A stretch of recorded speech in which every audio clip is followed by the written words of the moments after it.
Hi, in this video I will be showing you how to tie a basic crawler harness. Now these can be used for panfish or basically any kind of fish. So what you want to do is, I have all the materials you need here on the table. I preferably use a 10-pound test line.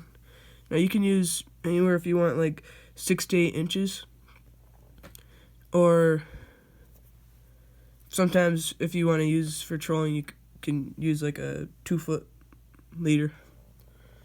So you want to do is take your hook. I just use size 6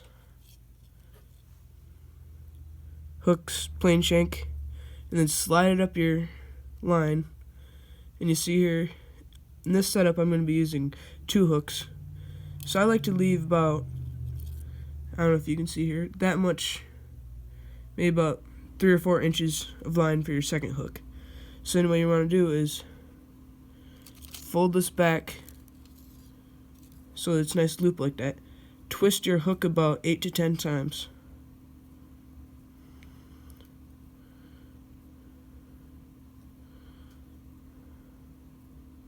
So just like that. I did about 9 times. And then you want to take your extra, put it through this little loop, and then make it nice and tight.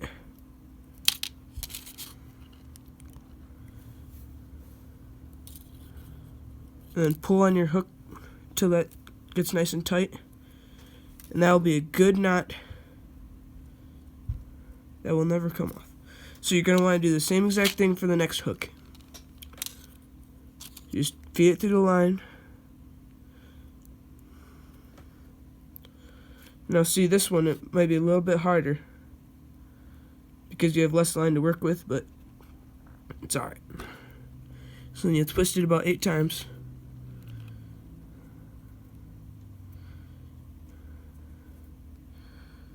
And then feed.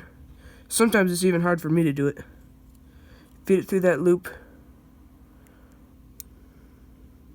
So you gotta have good lighting, you know. So make that nice and tight. These are a little bit close for my liking, the hooks, but it doesn't really matter. So then wrap it around that first hook about 2 times. So you got a nice trailer hook. And then take your pair of scissors and then cut off this little extra here. You want to leave about maybe a centimeter or 2. About a centimeter. So about leave that much on there. I don't know if you guys can see that or not. But so now you got your hooks on there. That's the hard part. So now you take your line, and then you, I like to do, this is basically a chartreuse crawler harness. I like to do 4 beads on the bottom. So you just put the beads down the line. I like to do about 4 of them. Depends on the size of the beads.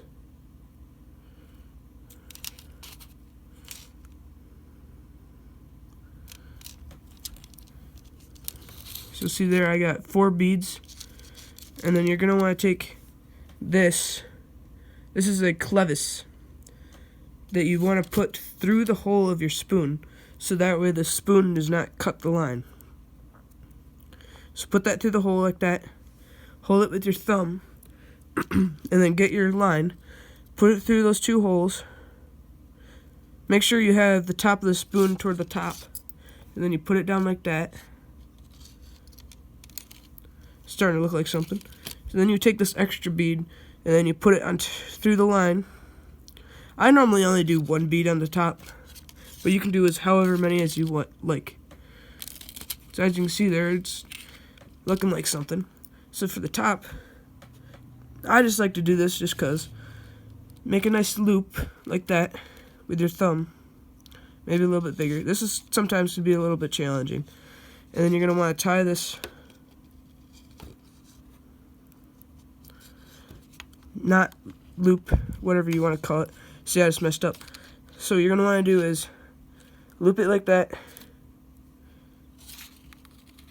twist the loop like you're going to tie it in just a normal knot.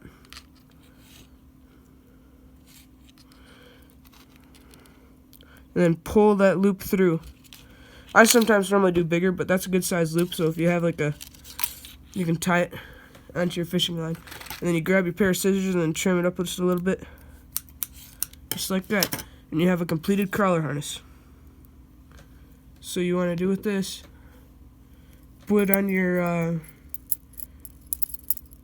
fishing pole and catch some fish. So you can see,